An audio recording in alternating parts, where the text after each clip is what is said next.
துரைராஜ், நீங்கள் எப்படி இதை பார்க்கிறீங்க? ஏன்னா அதிமுக வந்து கொஞ்சம் கொஞ்சமாக அதனுடைய பலத்தை இழந்து கொண்டிருக்கிறது. இன்னும் அரசியல் விமர்சகர்கள் என்ன சொல்றாங்கன்னா, அதனுடைய சுயத்தையே இழக்குதோ அப்படிங்கிற ஒரு கவலையை வைக்கிறார்கள் அதிமுக தரப்பில் இருக்கக்கூடியவர்கள்.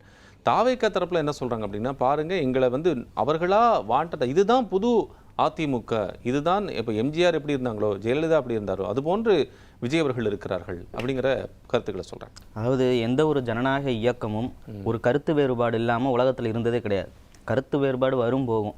இப்போ சார் சொன்னார் அதிமுகலாம் ஒரு பொருட்டாவே நாங்கள் எடுக்கலை அப்படின்னாரு. அப்புறம் எதுக்கு சார் விஜய் வந்து வேலுமணி வீட்டுக்கு போனார்?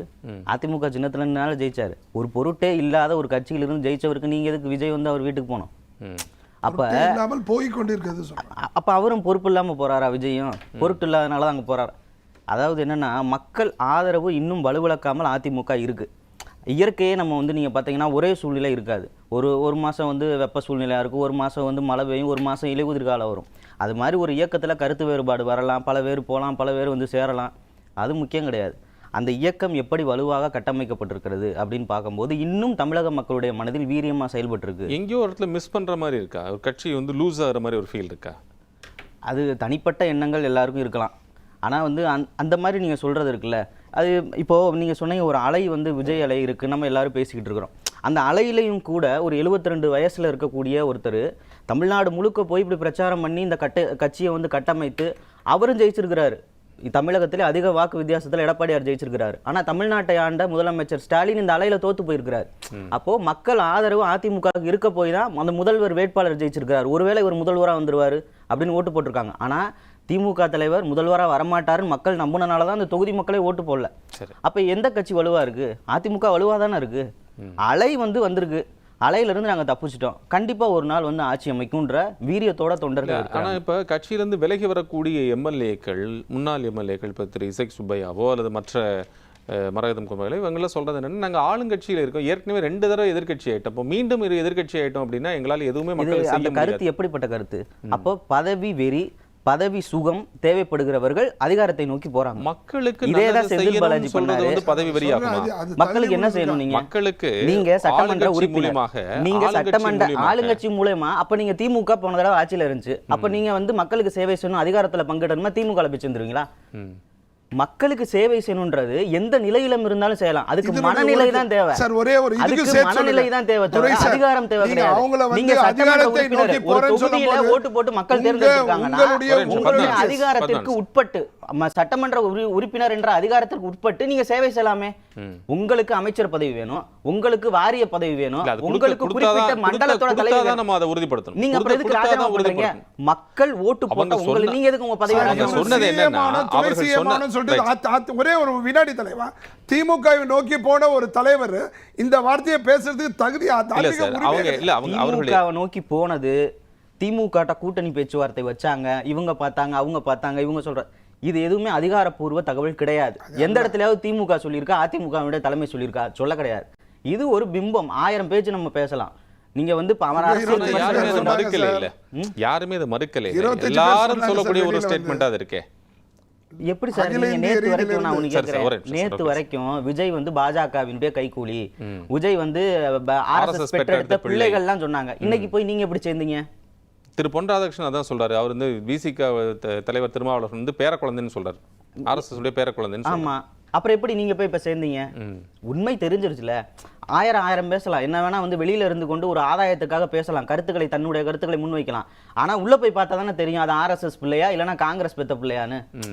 அப்போ இவங்களுக்கு தெரிஞ்சிருச்சு, இப்போ அவங்க சேர்ந்துக்கிட்டாங்க. அது மாதிரி உண்மை தெரியாது, வெளியில் வந்து ஒரு 4 அடி ரூம்குள்ள உட்காந்துட்டு பேசுறதெல்லாம் பெருசு கிடையாதுங்க. அந்த கட்சி பேச்சுவார்த்தையே நடத்த கிடையாது. அப்படி இருந்திருந்தால் தொண்டர்கள் ஒத்துக்கொள்ள மாட்டாங்க. யூனிஃபார்மா எல்லாரும் ஒரே விஷயத்தையே சொல்றாங்களே துரைராஜ், எல்லாரும் அதாவது விலகி செல்கின்றவர்களும் சரி, முன்னாள் இருந்தவர்களும் சரி, ஒரே பாயிண்ட் தானே சொல்றாங்க. இன்னைக்கு எனக்கு இந்த நிறுவனத்துல வேலை பார்க்க பிடிக்கலன்னா நான் ஏதாவது ஒரு பொய்யை சொல்லிட்டோம், அந்த நிறுவனத்தி மேல ஒரு குற்றத்தை சொல்லிட்டு தான் வெளியே போக முடியும். அது ஒரு எனக்கு நல்லா சம்பளம் கொடுத்தாங்க, எனக்கு நல்லா சம்பளம் கொடுத்தாங்க, எனக்கு போனஸ் கொடுத்தாங்க, எல்லாமே கொடுத்தாங்கயா, அதனால நான் அந்த கம்பெனியை விட்டு போறேன்னு எவனுமே சொல்ல மாட்டான். போறவன் அந்த ஓனர் சரியில்லைங்க, சம்பளம் கொடுக்கலன்னு தான் சொல்லுவான். போறவன் அந்த காரணத்தை சொல்லி தான் போறாங்க. துரைராஜ், ஒருவர் சொன்னா நீங்க சொல்வது பாயிண்ட் வந்து வேலிடா எடுத்துக்கலாம், ஆனா பலரும் அந்த கருத்தை தானே சொல்றாங்க. அப்ப அங்க ஏதோ நடந்திருக்கிறது போன்ற ஒரு சிக்கல் எழுந்திருக்கோ. இது ஏன் ஒரு சிலர் போறவங்களை பாக்குறீங்கல்ல, இன்னும் 1 கோடிக்கும் மேற்பட்ட தொண்டர்கள் இந்த கட்சியில் இருந்து கொண்டு இந்த தலைமை சரியான தலைமை தான், இந்த கட்சி இன்னும் மக்களோட வலுப்பெற்றிருக்கின்ற ஒரு கருத்து அப்படிதான் இவங்களுமே ஒரு 4 பேரை பார்க்கறத விட இருக்கிற 40 பேரை நாங்க பார்ப்போம்ல. அப்படிதான் இவங்களுமே இணைஞ்சிருக்காங்க. நாங்க மீண்டும் திரு வேலுமணி அவர்கள் கோயம்புத்தூர்ல வந்து செய்தியாளர் சந்திப்பு நிகழ்ந்த போது கூட அவர் அதை எங்களுக்கும் எடப்பாடி பழனிசாமி அவர்கள் தான் பொதுச் செயலாளர், அதிலிருந்து மாற்றம் கருத்து வேறுபாடு எங்களுக்கு இருந்தது. என்ன எங்க நம்ம தோல்வியுற்றோம் அப்படிங்கறத நம்ம வந்து ஆய்வு செய்ய வேண்டியது. அது அந்த ஆய்வு செய்வதில் நான் ஏற்றுக்கொள்கிறேன். அந்த அவர் சொன்ன வேலுமணி அண்ணன் சொன்ன கருத்தை நான் ஏற்றுக்கொள்கிறேன். தோல்வி வந்திருக்குன்னா அது எப்படி சொல்றேன்னா, இவ்வளவு பெரிய அலையில தாக்காட்ட முடியாம நம்ம ஒரு டீசென்டான வெற்றி பெற்றிருக்கிறோம். ஆனால் அந்த ஆட்சியை பிடிக்கக்கூடிய வீரம் மக்கள் மத்தியில நம்ம தண்ணீர் அடைஞ்சிக்கிறீங்களோ நீங்களே? என்னன்னு நம்ம போதுமா, நம்ம டீசென்டான வெற்றி அடைஞ்சிட்டோம் அப்படின்னு? அதாவது மொத்த பொதுச் செயலாளர் ஜெயிச்சிட்டாரு, மற்றவங்க எல்லாம் வந்து ஜெயிக்கல, அவங்க நீங்களே பொறுப்பாக ஒரு தண்ணீரை அடைஞ்சிட்டீங்களா நீங்க? அப்படி கிடையாது. நாங்க பாக்குறோம், மக்களுடைய களத்தை பாக்குறோம், ஏதோ ஒரு மாற்றம் வேணும் தான் மக்கள் ஓட்டு போட்டுருக்காங்க. அப்படின்னா திமுக கூட்டணிக்கு 75 பேர் 75 தொகுதி கொடுத்துருக்காங்க. அப்புறம் ஏன் முதலமைச்சர் தோத்தாரு? திமுக கூட்டணி ஜெயிக்குது, ஏன் முதலமைச்சர் தோத்தாரு? முதலமைச்சர் தோத்தாங்க, நீங்க ஒரு வேலிட் பாயிண்ட் வைக்கிறீங்க. மற்றவர்கள் தேர்தலை சந்திக்கிறதே இவரை நாங்கள் முதலமைச்சராக்கி நாட்டை நல்லதுபடுத்தோம் தான் சொல்றீங்க. அப்படிப்பட்ட வேட்பாளரை தோக்கும் போது உங்கள் கூட்டணி எப்படி மக்கள் ஆதரிக்கப்பட்ட கூட்டணியா இருக்கும்? காசு கொடுத்து கரெக்ட் சார். நான் என்ன நம்பர்ஸ் கேக்குறேங்க சார். இப்ப நீங்க சொல்றீங்க இல்லையா, முதலமைச்சர் வேட்பாளர் தோத்துட்டாரு. இங்க முதலமைச்சர் செல்வாக்கு ஒரு சில தொகுதிகள் இந்த முதலமைச்சர் தலைவர்களுக்கு இருக்கும் சார். இந்த முதலமைச்சர் வேட்பாளர் தோத்துட்டாருங்க சார், இந்த முதலமைச்சர் வேட்பாளர் ஜெயிச்சிட்டாருங்க சார். ஆனா இந்த முதலமைச்சர் வேட்பாளர் தோத்துட்டாங்கிறதுக்காக மத்தவங்க ஜெயிக்காம இல்லையே, மத்தவங்க ஜெயிச்சிருக்காங்க இல்லைங்க, இவங்க தோத்துட்டாங்கிறது இவங்க தோத்துட்டாங்க இல்லைங்களா? அதிமுகவும் பல தொகுதிகளில் 5000 ஓட்டு கீழே 4000 ஓட்டு கீழே தான் தோல்வியை தெளிவு இருக்கிறது. அதனால மக்களுடைய ஆதரவு இருந்திருக்கிறது, ஒரு சொற்ப வாக்குகளில் தான் தோத்துருக்குறாங்க. அது பல காரணங்கள் இருக்கலாம்.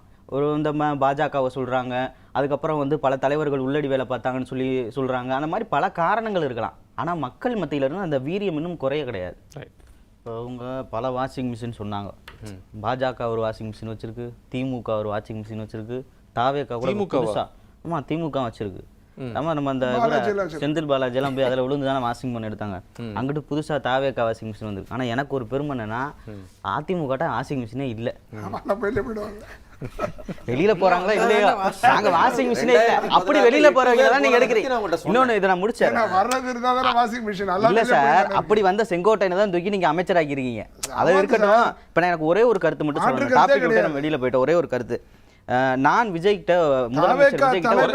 அரசாங்கத்துல நீங்க ஊழல் பண்ண முடியாது. பத்மநாபன் சார், திருடனே உள்ள வந்தா கூட அது பண்ண முடியாது. திருடங்கல சாவியை கொடுத்துட்டு நீங்க உங்க தலைவர் ஒரே ஒரு இல்ல சார், இப்ப யார நம்ம திருடவங்க சொல்றோங்கிற பிரச்சனையா அது சரியானதாக இருக்காது. திருடன்றது உண்மையான இல்ல இல்ல, அதிமுகல இருந்து தாவேகாக்கு போனவங்க எல்லாம் அவர் திருடன் சொல்றாரு. இல்ல இல்ல இல்ல, அது அந்த மாதிரி அது அவையில ஏத்துக்கொள்ள முடியாது, அப்படி சொல்ல முடியாது. அது எப்படி சொல்ல முடியும்? அப்புறம் வந்து நீங்க வந்து அடிமை கட்சின்னு எப்படி அவையில சொல்லுவீங்க? அவர் ஒரு வார்த்தை விட்டார், அடிமை கட்சினா. இங்க எந்த தமிழ்நாட்டுல எந்த அவங்க தான சொன்னாங்க அடிமை கட்சின்னு ஊர்ந்து போடுங்க. அதனால அது இருக்கட்டும். நான் ஒரே ஒரு வேண்டுகோள் மட்டும் முதல்வர் முதுகெலும்பு இல்லாத கட்சின்னு சொன்னாரு, தலைவர்னு சொன்னாரு, அவர் தான் சொன்னாரு. பத்மநாபன் சார் அவர் பேசிட்டு அவர் கேட்ட கேள்விக்கு பதில் கொடுத்திருக்காரு சார். இந்த வரங்க அந்த பாயிண்ட முடிச்சிட்டு வரேன்.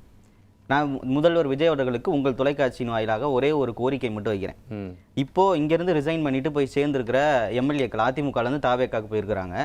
இவங்களை எதிர்த்து 2026 தேர்தலில், சட்டமன்ற தேர்தலில் தாவேகாவினுடைய வேட்பாளர்கள் அங்கே நின்னாங்க.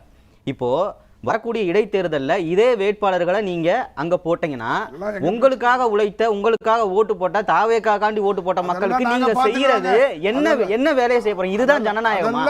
நான் உங்கள்கிட்ட கேட்கறது ஒன்னே ஒண்ணுதான், முதல்வர் இப்போ ரிசைன் பண்ணி ஜெயந்த எவனுக்குமே நீங்க வந்து சீட்டு கொடுக்க கூடாது, யாருக்குமே சீட்டு கொடுக்க கூடாது. எதுக்கு கொடுக்குறீங்க? அப்ப தாவேகாவுக்காக உழைத்த, தாவேகாக்கு வாக்களித்த மக்களுக்கு நீங்க செய்யறது துரோகம் இல்லையா? அது வேலிட் பாயிண்ட் இல்ல பத்மநாபன் சார், அது வேலிட் பாயிண்ட் இல்ல, அது வேலிட் இல்ல சார். நீங்க சார் கட்சியில அவங்க ஆட்கள் எப்படி பண்ணனும் சார், நான் என்ன சொல்றேன் தெரியும் சார். ஆனா என்ன பர்பஸ்க்காக அப்ப இந்த பக்கம் வந்தாங்கங்கிறதுக்கான பதில் அது ஆயிராதா? இல்ல அது ஆயிடாதா?